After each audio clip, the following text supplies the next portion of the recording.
Hello friends, मैं कुमार महेंद्र आपके अपने यूट्यूब चैनल शांतिपुर पर आप सभी लोगों का स्वागत करता हूं। तो एक बार आप लोग सभी लोग जुड़ने का प्रयास करें।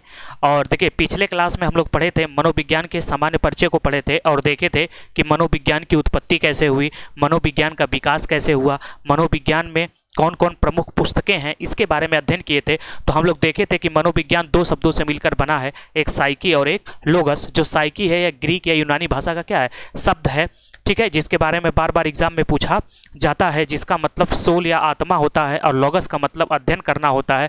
अर्थात आत्मा का अध्ययन करना ही क्या था, पहले मनोविज्ञान था। और इस विचारधारा को लेकर के आया था अरस्तु, इसीलिए अरस्तु को मनोविज्ञान का जनक कहते हैं। ठीक है, फिर इसके बाद हम लोग पढ़े थे कि इसकी उत्पत्ति जो हुई थी, पहले हम लोग मनोविज्ञान का अध्ययन अगर किसी सब्जेक्ट में करते थे, किसी विषय में करते थे, तो वह दर्शन शास्त्र के अंतर्गत करते थे। और दर्शन शास्त्र में हम लोग आत्मा, परमात्मा और परब्रह्म का अध्ययन करते हैं। अर्थात मनोविज्ञान की उत्पत्ति अगर किसी सब्जेक्ट से हुई है, अर्थात मनोविज्ञान की उत्पत्ति का कोई जननी सब्जेक्ट है, तो वह दर्शन शास्त्र है। वह कौन है?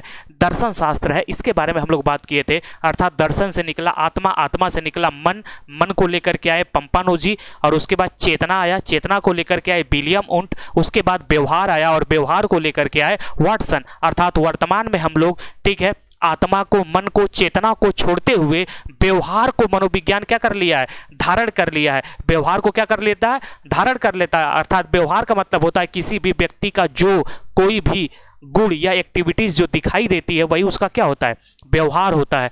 ठीक है, तो वर्तमान में हम लोग व्यवहार का क्या करते हैं, अध्ययन करते हैं। इसके बारे में हम लोग क्या कर लिए थे, पढ़ लिए थे। फिर उसके बाद कुछ स्टेटमेंट देखे थे, फिर कुछ पुस्तकों के हम लोग नाम देखे थे। ठीक है, और इससे आगे फिर क्लास को हम लोग बढ़ाते हैं। तो बिल्कुल आप लोग क्या हो जाइए, तैयार हो जाइए। एक बार इस सेशन को शेयर कर दीजिए सभी लोगों को।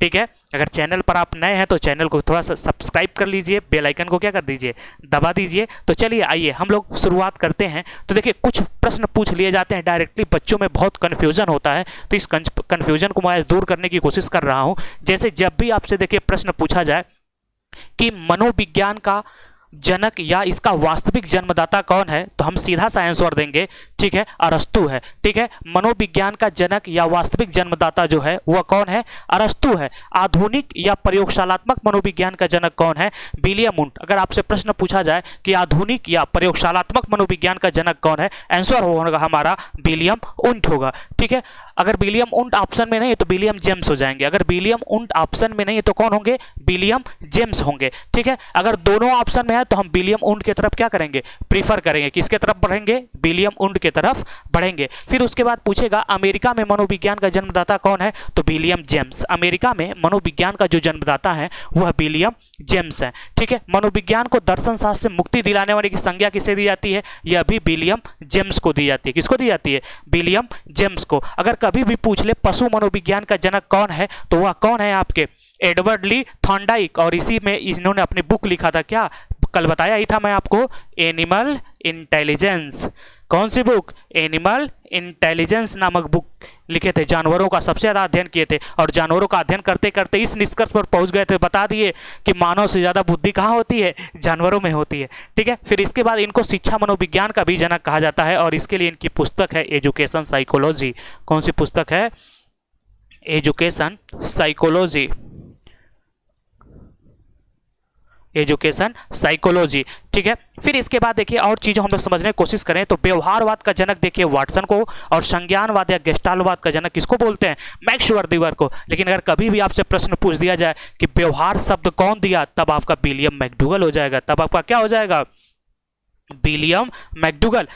अगले लेक्चर में मैं आपको पढ़ाऊंगा कि जो मनोविज्ञान की प्रमुख क्या है, शाखाएं हैं उनके, सॉरी, प्रमुख संप्रदाय जो है मनोविज्ञान के, प्रमुख जो स्कूल हैं उसके बारे में पढ़ेंगे हम। जैसे संरचनावाद, प्रेरकीवाद, ठीक है, मनोविश्लेषणवाद, मानवतावाद, ठीक है, जो इतने भी वाद हैं, व्यवहारवाद, संज्ञानवाद जो पूछे जाते हैं, 7-8 वाद उनके बारे में पूछे जाते हैं। तो नेक्स्ट क्लास हम लोगों के मनोविज्ञान की स्कूल पर होगी, बहुत इंपॉर्टेंट है। एक प्रश्न बार बार एग्जाम में क्या किया जाता है, पूछा जाता है, और डिटेल में आपको पढ़ाऊंगा। तो इतनी बातें क्लियर हो गई। अब उसके बाद देखिए हम लोगों को आगे बढ़ते हैं, और आज के सेशन में आगे कुछ बातें हम लोग करते हैं। तो चलिए देखने की कोशिश करते हैं। इतनी बातें आप लोगों को समझ में आ गई हो तो कमेंट करके आप लोग क्या बताइए, एस करिए। आगे बढ़ते हैं हम लोग।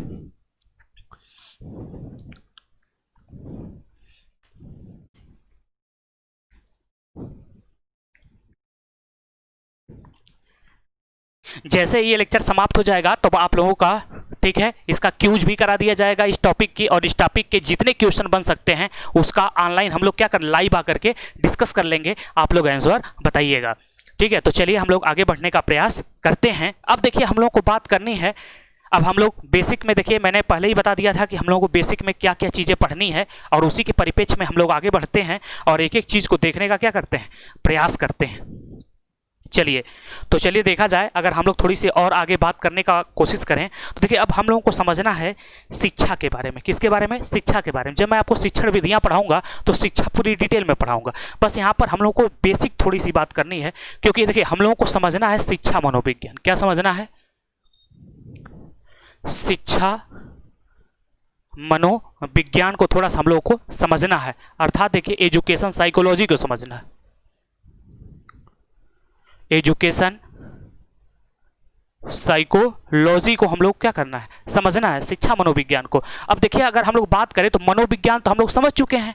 मनोविज्ञान का मतलब देखिए क्या है, स्टडी ऑफ बिहेवियर है, स्टडी ऑफ बिहेवियर। ये तो मैं आपको पढ़ा ही दिया कि मनोविज्ञान का मतलब है व्यवहार का अध्ययन करना। ठीक है, लेकिन अब हमको देखिए समझने का प्रयास क्या करना है, शिक्षा को। अब हम लोग शिक्षा को तो अभी पढ़े नहीं है, तो सबसे पहले हम लोग डिस्कस करेंगे कि शिक्षा क्या होती है, शिक्षा के अंतर्गत हम लोग क्या है। तो देखिए अगर हम लोग शिक्षा की बात करें, देखिए शिक्षा, अभी शिक्षा को देखिए इंग्लिश में क्या बोलते हैं, इसको इंग्लिश में एजुकेशन कहते हैं। तो अगर कभी भी आपसे पूछ ले कि एजुकेशन किस भाषा का शब्द है, एजुकेशन किस भाषा का शब्द है, तो आप सीधे से बोलिएगा इंग्लिश भाषा का शब्द है। किस भाषा का शब्द है? इंग्लिश भाषा का। जैसे देखिए प्रश्न पूछ लिया जाए कि पर्सनालिटी किस भाषा का शब्द है, तो जब पर्सनालिटी पूछेगा यह भी आपका किस भाषा का होगा, इंग्लिश भाषा का होगा। लेकिन पूछा जाएगा ये किस भाषा से निकल कर आया, तब हम आंसर देंगे लैटिन भाषा। तो जो यह एजुकेशन है यह लैटिन भाषा के शब्द, देखिए यह लैटिन भाषा के शब्द, ठीक है, एजुकेटम से बना है। किससे बना है? एजुकेटम से। अब देखिए इंपॉर्टेंट है, यह लैटिन भाषा के शब्द एजुकेटम से बना है। अब जब कभी भी पूछ दिया जाए एजुकेटम किस भाषा का शब्द है, तब आप कहिएगा यह लैटिन भाषा का शब्द है। किस भाषा का शब्द है? लैटिन भाषा का शब्द है। तो एजुकेटम, जब भी आपसे पूछा जाए कि एजुकेटम किस भाषा का शब्द है, तो हमको सीधा सा आंसर देना है कि एजुकेटम लैटिन भाषा का है, लेकिन एजुकेशन पूछेगा तब इंग्लिश भाषा का। उसी प्रकार से पर्सनालिटी पूछेगा तो इंग्लिश भाषा से, लेकिन अगर पर्सोना पूछ दे, क्या पूछ दे, पर्सोना किस भाषा का, अब इसको हम लैटिन भाषा कहेंगे, इसको हम क्या कहेंगे, लैटिन भाषा। ठीक है, तो यह थोड़ा सा अंतर है। जैसे पीआरटी में पूछ लिया गया, ठीक है, कि हिंदी किस भाषा का शब्द है, ठीक है ना, देखिए ये नहीं पूछा कि हिंदी किस भाषा से निकल करके आई है, पूछा हिंदी किस भाषा का शब्द है। ठीक है, तो बहुत लोग संस्कृत लगाते हैं, बहुत लोग फारसी लगाए। अब हिंदी किस भाषा का शब्द है, तो फारसी भाषा का शब्द है। ठीक है, लेकिन निकल के किससे आया है, संस्कृत से आया है। तो ऐसे ही कंफ्यूजन एग्जाम में बार बार क्या होता है, होता रहता है। छोटा सा प्रश्न पूछेगा और क्या हो जाएगा, गलत हो जाएगा। ठीक है, तो इसकी बात हुई। अब देखिए इस एजुकेटम की बात करें तो यह दो शब्दों से मिलकर बना है। कितने शब्दों से मिलकर बना है, देखिए दो शब्दों से मिलकर बना है। एक देखिए आपका ई और एक देखिए आपका क्या है, ड्यूको। देखिए ई का मतलब होता है इन और ड्यूको का मतलब होता है टू मूव। इन का मतलब देखिए क्या होता है, अंदर। ठीक है, और टू मूव का मतलब देखिए क्या होता है, बाहर निकालना, बाहर निकालना। अब देखिए शिक्षा के अगर हम लोग अर्थ की बात करें तो शिक्षा का अर्थ का मतलब क्या होता है, किसी भी व्यक्ति या किसी भी बालक के अंदर अंतर्निहित योग्यता को बाहर निकालकर, देखिए ध्यान से, किसी भी बच्चे या किसी भी व्यक्ति के अंदर अंतर्निहित योग्यता को बाहर निकालकर उसका सर्वांगीण विकास करना ही क्या होता है, शिक्षा होता है। अर्थात शिक्षा का काम होता है किसी भी व्यक्ति या किसी भी बालक के सर्वांगीण क्या करना, विकास करना। कोई भी व्यक्ति होता है उसके अंदर एक अंतर्निहित क्या होती है, शक्ति होती है, और जो गुरु होता है उसी अंतर्निहित शक्ति को बाहर निकालकर, ठीक है, उसके व्यवहार को परिमार्जित कर देता है। उसके व्यवहार को क्या कर देता है, परिमार्जित कर देता है। अर्थात हम कह सकते हैं कि शिक्षा मानव व्यवहार का, ठीक है, परिशोधन है या परिमार्जन है। ठीक है, हम लोग कह सकते हैं कि जो शिक्षा है वह मानव व्यवहार का क्या है, परिमार्जन या परिशोधन है, जिसके माध्यम से हम लोग क्या करते हैं, किसी भी व्यक्ति के व्यवहार को परिमार्जित करते हैं अर्थात मॉडिफाइड करते हैं।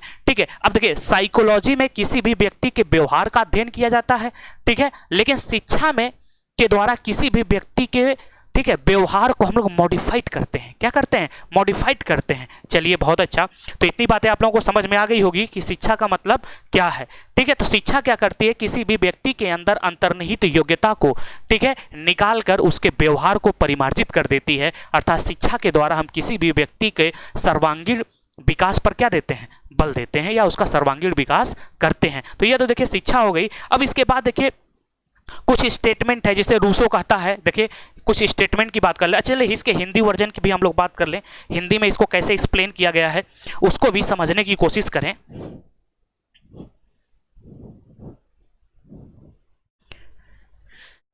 तो चलिए देखिए समझते हैं। अगर हम लोग देखिए शिक्षा की बात करें, किसकी बात करें, शिक्षा की बात करें, तो देखिए शिक्षा जो है दो शब्दों से मिलकर बना, ये भी पूछा गया आपके एग्जाम में। एक तो देखिए शिच और प्लस अ ना, तो अ देखिए आपका क्या है, धातु है।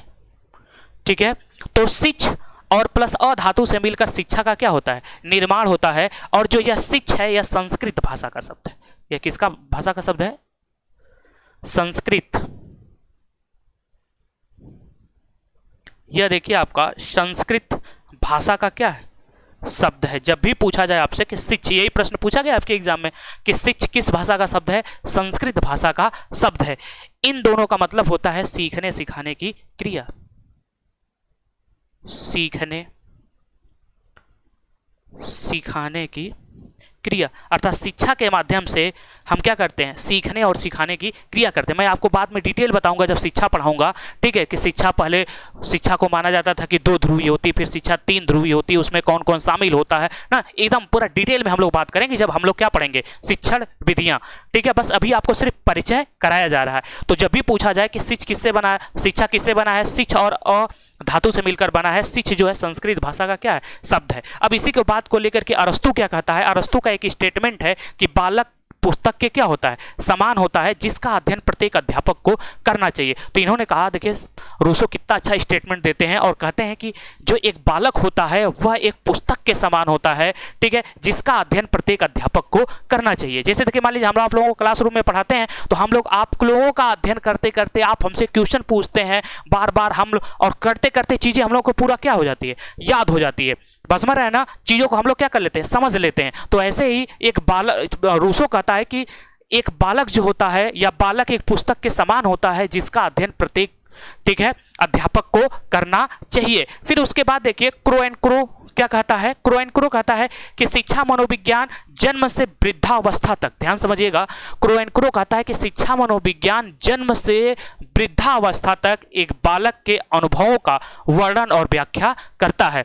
तो देखिए क्रो एंड क्रो क्या कहता है कि शिक्षा मनोविज्ञान एक बालक के जन्म से वृद्धावस्था के अनुभवों का वर्णन और व्याख्या करता है। तो यह बात कौन कहता है, क्रो एंड क्रो। फ्रोवेल क्या कहते हैं, देखिए फ्रोवेल की बात करें कि शिक्षा एक प्रक्रिया है। फ्रोवेल देखिए क्या कहते हैं, ठीक है, फ्रोवेल कहते हैं कि शिक्षा एक क्या है, प्रक्रिया है, जिसके द्वारा, ठीक है, एक बालक अपनी जन्मजात शक्तियों का क्या करता है, विकास करता है। तो शिक्षा एक प्रक्रिया है जिसके द्वारा एक बालक अपनी जन्मजात शक्तियों का क्या करता है, विकास करता है। और यह बात कौन कहता है, फ्रोवेल कहते हैं। स्किनर क्या कहते हैं कि जो शिक्षा मनोविज्ञान है या जो मनोविज्ञान है, यह शिक्षा का आधारभूत क्या है, विज्ञान है। ठीक है, तो बिना मनोविज्ञान के हम लोग शिक्षा की कल्पना कर ही नहीं सकते हैं। इसीलिए हर जगह सीटेट का एग्जाम देने जाएंगे सिर्फ मनोविज्ञान, मनोविज्ञान साइकोलॉजी ही पूछी जाती है। तो क्यों, क्योंकि इसके बिना आप कोई भी व्यक्ति, ठीक है, शिक्षक हो ही नहीं सकता है। ठीक है, अगर आपको निपुण शिक्षक बनना हो तो आपको साइकोलॉजी आनी ही चाहिए। चलिए, तो इतनी बातें हो गई, ये स्टेटमेंट हो गया। अब इसके बाद देखिए एक पॉइंट हम लोग को समझना क्या था। तो देखिए यह बेसिक चीजें हम लोग समझ लिए। अब देखिए अब हम लोगों को समझना है कि शिक्षा मनोविज्ञान को, किसको समझना है, शिक्षा मनोविज्ञान को। अब चलिए आइए शिक्षा मनोविज्ञान के डिफिनीशन को हम लोग समझने का प्रयास करें कि शिक्षा मनोविज्ञान की डिफिनीशन क्या होगी।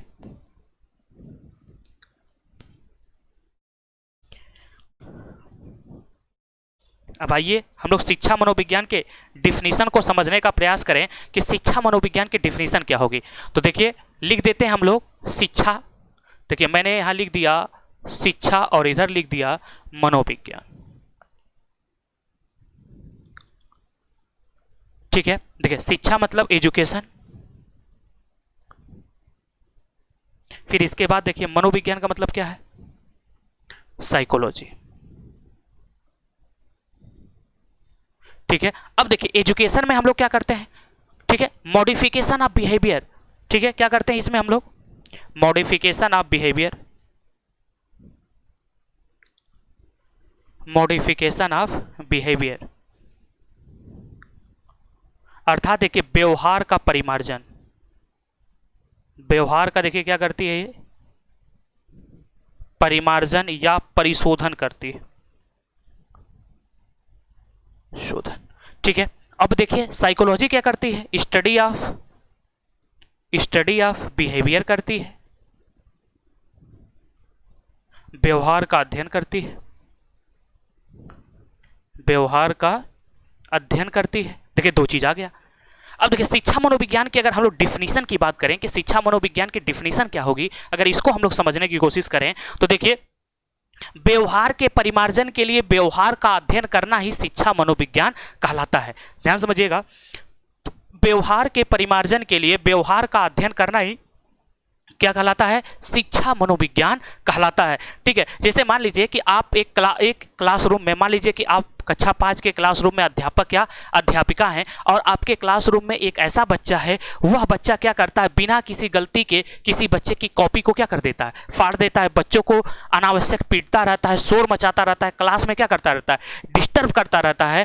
तो आप एक टीचर होने के नाते क्या करेंगे ना, तो सबसे पहले देखिए आपको क्या करना पड़ेगा, आप शिक्षा के माध्यम से बच्चे को उसके व्यवहार को परिमार्जित करने की कोशिश करेंगे, बार बार बच्चे को समझाएंगे, बेटा किसी की कॉपी फाड़नी गलत बात है, ऐसा नहीं करते हैं, समझ रहे हैं ना, तो यह बैड मैनर है, चीजें आप समझाना शुरू करेंगे। लेकिन अगर उसको यह चीजें बिल्कुल उसको समझ में नहीं आ रही है, फिर भी बच्चा यह अपनी क्रिया बार बार दोहरा रहा है, अब हम उसके बाद साइकोलॉजी का क्या करेंगे, प्रयोग करेंगे, अर्थात अब उसके बिहेवियर में ही कोई ना कोई क्या है, प्रॉब्लम है। अब हम उसके व्यवहार का अध्ययन करेंगे, यह जानने की कोशिश करेंगे कि हम बार बार मॉडिफिकेशन कर रहे हैं, नहीं हो रहा, आखिरकार क्या कारण है कि यह बच्चा कॉपी को क्या कर दे रहा है, फाड़ दे रहा है। तब हम अब जानने की कोशिश करेंगे कि आखिरकार बच्चा ऐसा क्यों कर रहा है। अब प्रयोग किए हम लोग किसका, मनोविज्ञान का। ठीक है, तो इसीलिए देखिए इसकी डिफिनीशन होती है, व्यवहार के परिशोधन या परिमार्जन के लिए व्यवहार का अध्ययन करना ही क्या है, आपका शिक्षा मनोविज्ञान है। और यहां से एक प्रश्न हर बार सीटेट में पूछा जाता है कि आप कक्षा 3 या 4 के अध्यापक या अध्यापिका हैं, आपके क्लासरूम में एक बच्चा है, वह डेली लेट आता है, तो ऐसे बच्चों के साथ आप क्या करेंगे, प्रधानाचार्य से शिकायत करेंगे, उसको दंडित करेंगे, उसके घर उसकी शिकायत करेंगे, और एक ऑप्शन होगा जानने का प्रयास करेंगे कि आखिरकार वह क्यों लेट आ रहा है। अर्थात हमको शिक्षा मनोविज्ञान का क्या करना पड़ेगा, प्रयोग करना पड़ेगा। तो अर्थात आंसर हमारा क्या हो जाएगा, जानने का प्रयास करेंगे कि आखिरकार यह बच्चा क्यों लेट आ रहा है। चलिए, तो आप लोग शिक्षा मनोविज्ञान समझ गए होंगे। अब उसके बाद देखिए अगला हमको पॉइंट समझनी है, शिक्षा मनोविज्ञान की प्रकृति। तो चलिए हम लोग बात कर लेते हैं शिक्षा मनोविज्ञान के प्रकृति पर कि शिक्षा मनोविज्ञान की नेचर क्या है।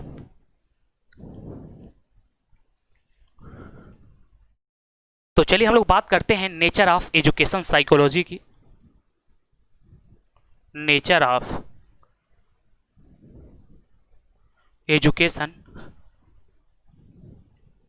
साइकोलॉजी की शिक्षा मनोविज्ञान का जो प्रकृति है, यह प्रकृति कैसी है, इस पर हम लोग देखिए क्या करते हैं, बात करते हैं। तो देखिए शुरू से हम लोग बात करते आ रहे हैं कि जो ये शिक्षा मनोविज्ञान है, यह मनोविज्ञान किस पर बल दे रहा है, विज्ञान पर बल दे रहा है। किस पर बल दे रहा है, विज्ञान पर बल दे रहा है। तो जो शिक्षा मनोविज्ञान की प्रकृति है वह साइंटिफिक है, वह कैसे है, वैज्ञानिक है, क्योंकि इसमें नियम और सिद्धांतों का क्या किया जाता है, प्रयोग किया जाता है। और जहां पर भी नियम और सिद्धांतों का प्रयोग होता है वह आपका कैसा होता है, वैज्ञानिक होता है। ठीक है, तो शिक्षा मनोविज्ञान की भी जो प्रकृति है, जो एजुकेशन साइकोलॉजी है, यह इसकी प्रकृति, इसका जो नेचर है वह साइंटिफिक है, क्योंकि इसमें नियम और सिद्धांतों का क्या होता है, प्रयोग होता है।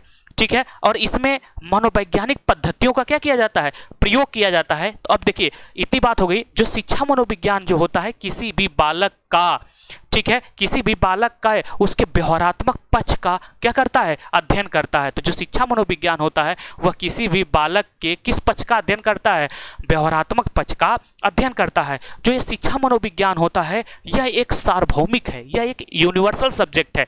चाहे आप इंडिया में पढ़िए, चाइना में पढ़िए, पाकिस्तान में पढ़िए, ठीक है, होनोलुलु चले जाइए, अमेरिका में चले जाइए, कहीं भी आप चले जाएंगे हर जगह आपको यही बताया जाएगा कि फादर ऑफ एज, ठीक है, फादर ऑफ साइकोलॉजी आपके अरस्तु महोदय ही हैं ना। आधुनिक मनोविज्ञान का पिता विलियम उंट ही है। पहली बार प्रयोगशाला विलियम उंट ही स्थापित किए थे 1879 में। कहीं भी आप चले जाएंगे बस में रहना, क्योंकि यह जो है यह कैसा है, यह एक यूनिवर्सल सब्जेक्ट है, यह एक सार्वभौमिक सब्जेक्ट है, ठीक है। चलिए फिर इस बात देखिए बात करें तो यह जो शिक्षा मनोविज्ञान जो है किसी भी बालक के व्यवहार की भविष्यवाणी भी करता है कि कोई व्यक्ति फ्यूचर में क्या बन सकता है, यह भी चीजें शिक्षा मनोविज्ञान क्या करता है, बताता है। तो यह देखिए शिक्षा मनोविज्ञान की क्या हो गई, प्रकृति हो गई। अब उसके बाद के शिक्षा मनोविज्ञान की उपयोगिता की बात कर लें। किसकी बात कर लें, अगली पॉइंट में देखिए हम लोग बात कर लें कि शिक्षा मनोविज्ञान की उपयोगिता क्या है। इंपॉर्टेंस